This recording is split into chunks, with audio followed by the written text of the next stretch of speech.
se prépare à une petite piqûre, enfin, c'est une piqûre d'information. Exactement, une piqûre d'information. Ouais. Yves, déjà, je l'ai dit, il y a certaines personnes qui sont tombées dans l'indigestion, Ouais. différent de l'intoxication alimentaire. Pourquoi? Parce que l'intoxication alimentaire, c'est une maladie causée par la consommation de boissons ou aliments contaminés par des microbes, par des parasites ou encore des toxines. Des toxines, on le trouve souvent dans des poissons. Voilà. Okay. Donc on mange tous les jours, mais nos assiettes peuvent nous tourner des sales tours. Exactement, exactement. C'est de ça qu'il s'agit vraiment. J'imagine. Ouais. Donc, parce que l'aliment ou de l'eau que j'ai bu, le boisson que j'ai bu est mal conservé, contaminé par de microbes, la préparation n'était pas bonne, les aliments n'étaient pas assez cuits, alors je tombe dans l'intoxication alimentaire. Elle se manifeste comme ça par des diarrhées, de vomissements, parfois de la fièvre, pas souvent, mais parfois de la fièvre ou encore des douleurs abdominales. Tu peux penser à un poison, par exemple.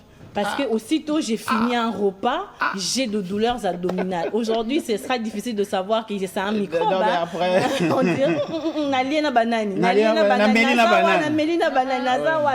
Pourtant, ce n'est rien de tout ça. C'est plutôt les aliments où ce que tu as pu boire et étaient déjà contaminés. J'ai dit comme ça, les principales causes sont... elles proviennent le plus souvent d'aliments mal conservés, de repas préparés dans de mauvaises conditions d'hygiène, et comme ça de viande ou de poisson pas assez cuits, d'eau contaminée ou encore d'aliments périmés. Nous sommes en 2025, je pense généralement aux alarabulo, nous avons duré à 5 ans. Donc peut-être que ça qui va aliment en 2020, tout ça en 2025, il faut faire très et surtout encore la fin. Total à cater et surtout encore tout ça la fin, tout ça qui faire la fin de l'année. Peut-être que promotion. Oui, en deux. Faites attention à cela. Oui. Surtout quand c'est promotion. Très attention, il faut vérifier les dates comme ça. Nous avons l'OCC, ce n'est pas notre travail. L'OCC doit gérer. Bon, oui, hein, ça c'est vrai, mais ça nous arrive aussi. Au tombé, on parle de la santé quand même. Ouais. J'ai vu dans un supermarché, carton, il y a bière Morotomerara, ils ont naturellement $52. Mais Mikolo, on a monnaie qui tient à $35. On est fait à la savane. Dans le lobby à carton, ils ont 52, mais comme il y a 30 quelques. Bon, peut-être liquider, souvent se retrouve dans stock et quota qui est belé. Non, mais après, tout le monde a vu sur le bouchon, faut en quatre. Ceux qui ont vert, ceux qui ont original, ceux qui ont pembe, c'est compliqué. Bon, après, Mélissa, l'intoxication alimentaire. Alors, les signes qui doivent alerter sont comme ça, si la personne vomit sans arrêt. J'ai parlé de la diarrhée. Nous avons la diarrhée, parfois même, on retrouve même du sang, comme ça, dans le sel. Il y a une forte fièvre ou pas. Ce sont comme ça, ou encore les signes de déshydratation, la sécheresse dans la bouche par exemple, peu d'urine, ce sont comme ça des signes de déshydratation. Vous remarquez que so exaté dans mon Pourquoi? Parce que quand on vomit ou on fait la diarrhée, c'est l'eau qui sort. Et surtout, il faut faire très attention avec les enfants. Ce sont comme ça de personnes vulnérables. Oui. Les femmes enceintes, les enfants de 0, je dirais, 1 année par exemple. Je mettrais 1 année déjà. Il faut faire très attention à cela. On peut aller même à 3 ans. Oui, hydrater l'enfant parce que la diarrhée n'a vomissement. Seulement la diarrhée n'a vomissement.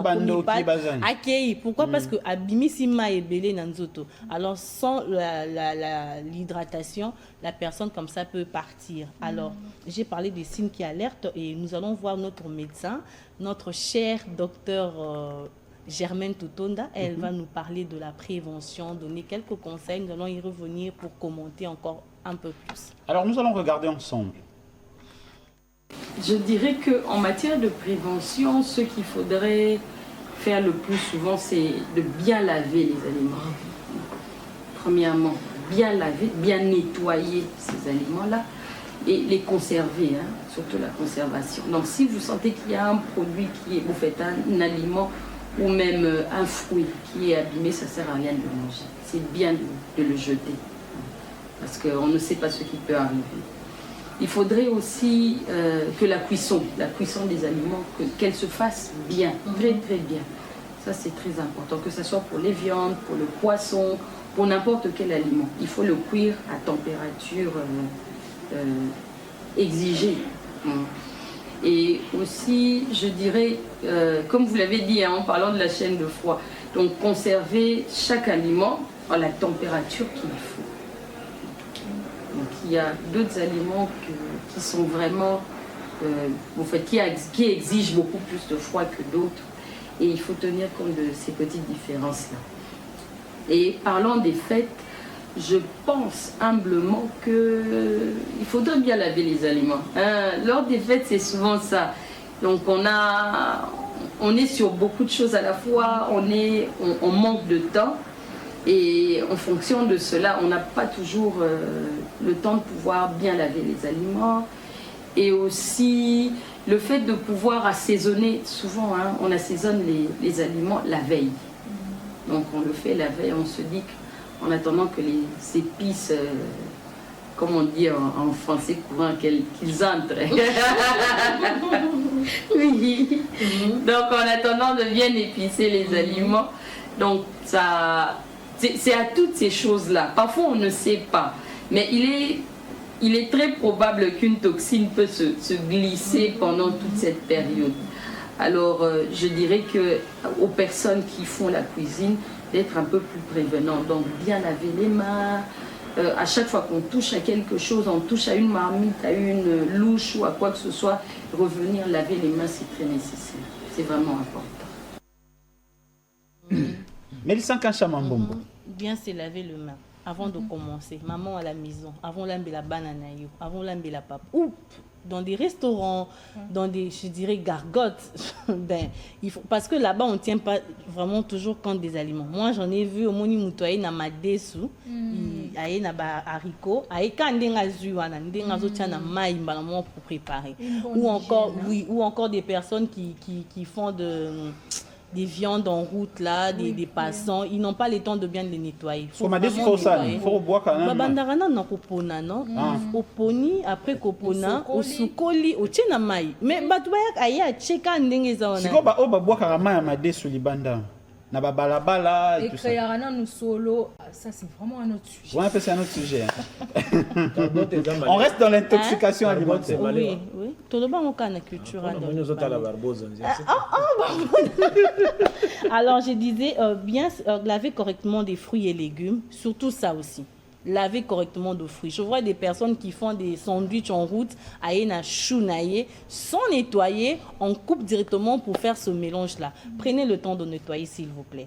Conserver les aliments au frais, surtout suivre, il faut ils ont un frigo, il faut un congélateur. En tout cas, il faut suivre cette chaîne-là, je dirais. Éviter de consommer les produits au-delà de la date limite. Alors, en cas d'intoxication, ce qu'il faut faire, d'abord, il faut s'hydrater. À l'hôpital, déjà pour les enfants, on recommande des sérums orales pour bapper ça en forme de jus pour que l'enfant non ce sachet, vous pouvez le mettre dans un récipient d'1 litre ou quoi, pour comme ça hydrater l'enfant. Et au-delà de ça, éviter les aliments. Quand vous faites ça, évitez vraiment les aliments gras ou les aliments lourds, parce que j'ai déjà fait l'intoxication, évitez cela. Yves, je veux finir, en tout cas chez toutes les personnes, l'intoxication alimentaire peut être très grave. Alors protégeons nos familles en mangeant sain et sûr. Merci voilà. Mélissa Kanchamambombo, protégeons nos familles en mangeant sain et sûr. Déjà tu sais conserve et voilà, 3 jours na kati ya boîte. Et pourtant il même pas 2 minutes. Aussitôt fungoli boîte de conserve, aussitôt fungoli bebaki et komi esika ya ba microbe. Donc aussitôt vous ouvrez longo là, tia na place mususu pour na ko conserver, pour na ko battre là. Ce que ce fungoli boîte de conserve Yves, on en mange tous les jours. Oh, biki bef, ce qui beaucoup bof. Et ça on m'a bêté. Mais si on fait l'angoти jeudi. Attends quand ba fungola qui na 10h, on a 10h30. Merci Mélissa Kanchamambombo. Oui, elle nous a alerté sur un danger souvent sous-estimé. Il s'agit bel et bien de l'intoxication alimentaire. Nous allons faire très attention.